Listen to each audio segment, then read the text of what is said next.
Hérna í dag erum við með stefnumótunardag Heilsugæslu höfuðborgarsvæðisins þar sem eru stjórnendur af öllum stöðvum og stoðdeildum heilsugæslunnar að vinna saman að framtíðarsýn, stefnumótun Heilsugæslu höfuðborgarsvæðisins til framtíðar.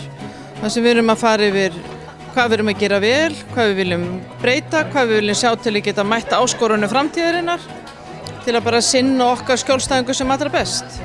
Við erum búin að fara á allar heilsugæslustöðvarnar, 15 talsins, og eiga þar góða samræður með okkar starfsfólki, öllu starfsfólki, þar sem við erum að ræða svona helstu áskoranir framtíðarinnar fyrir heilsugæsluna.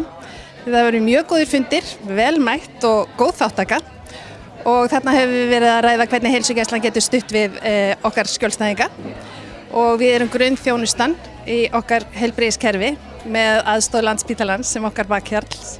Þannig að við hefum verið svona að kortleggja og okkar helstu áhættu hópa líka sem eru aldraðir og skjólstæðingar með langvinnan heilsuvanda.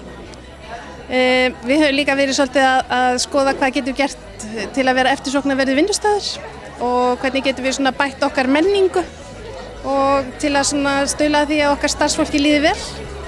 Þannig að það er margt sem er búið að taka fyrir.